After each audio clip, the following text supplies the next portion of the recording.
I'm Avery Collins. I'm a professional ultra runner. I'm based out of Silverton, Colorado. I just recently moved here from Steamboat Springs, where I've been living for the last 5 years. And I guess my motto is just getting out and getting after it daily.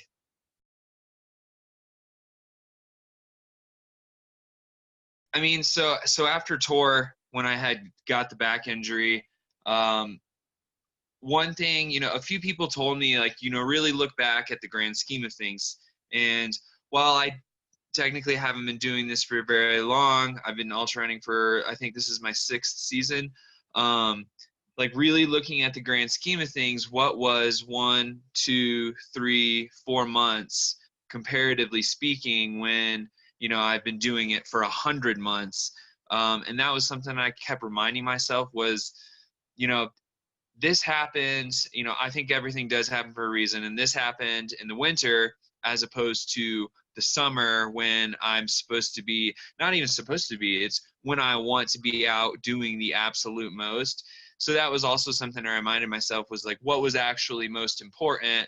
And then also what was most important was my health beyond. I did a podcast interview in the winter with, I think it's called We Are Superman. And we basically talked about overall health. And at the end of the day, what we're talking about is running. It's like, I mean, it's kind of silly to think that there's no need to push through something that's very serious, like a back injury, just so that I can go run. While running is one of the most important things in my life, my health is definitely more important. And, like, the most important thing is to be able to see into the future and see what's actually really more important.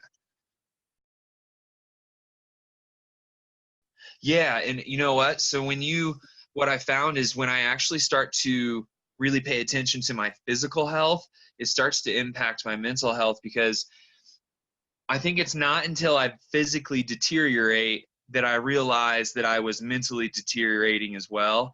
Um, a prime example and a lot of people in the ultra running world can relate, is training for something like Western States 100. You're, at least for myself, it was something I thought about from when my name got drawn in December until I raced in June. That's a lot of mental fatigue. It's like anybody else, someone that works in an office space that's working on a really big project, or an attorney that's representing someone for months. Like, you wrap yourself up mentally in that one thing for so long. And for me, it can be difficult sometimes to realize what I'm doing mentally. So when my body starts to break down physically, I found that it's really good, because I end up giving myself a mental break too. And I think if you're, it's okay to be the type of person that's really analytical and very, a lot of your training is driven around numbers. But you can only do that for so long until you burn out. Like, I mean, it really doesn't matter who you are. If you're studying the numbers and you're, this is the run I'm going to do every single day, every single week, every single month, that's going to wear down on you in time.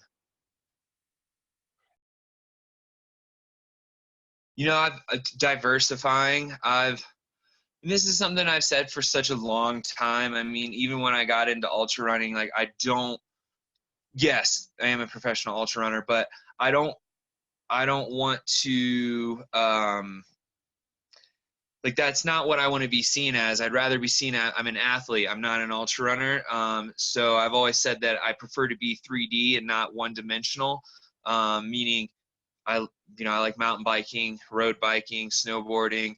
And a lot of my training now has been revolved around hours, time, like how much, if I'm snowboarding, how much time did I spend doing vertical climbing, which that's obviously become a pretty big number for me, from an analytical standpoint, is just vertical as opposed to like counting every single mile. So I think just diversifying what you do will help you become a better athlete. And one thing as a coach, Sabrina and I both tell our athletes is, to become a better runner, you have to become a better athlete. And the best way to become a better athlete is doing something other than running. And I mean, for every day you take off of running, it just makes you want to run that much more. And it's more enjoyable when you say you take a day off and just go for a little spin for an hour or two. That next day you're going to have more pep in your step on the run, and then you're just going to want it that much more. And like talking about that grand scheme of things again, what's one day, man? It's just one day. Mentally, just like really, something Sabrina and I both practice is, and I think it's good for a lot of people, is stepping away from social media specifically to the niche or the sport that you're in, because now in this 2019 tech savvy world we live in, you hop on my Instagram or my Facebook and it's just a whole slew of runners.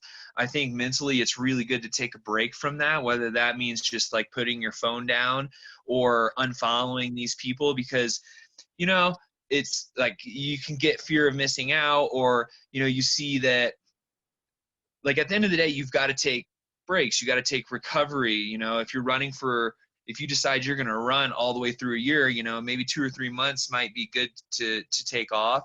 And I found myself that when I log on to Facebook or Instagram and it's December, January, February, and I'm snowboarding and not necessarily in the best racing shape, and there's people going out to do the Coastal Challenge race and training for these desert races. Like, it really, for me, it's just really hard to see, like, oh, all these other people, they're still racing, but the truth is they may not have been racing 3 or 4 months prior when I was. So, like, to be able to just shut things down, and the less of it you see, the easier it is to forget about that world. And just like, for me, it's just like walk away from it for a couple months and focus on something else and be a more well-rounded person. Yeah, exactly.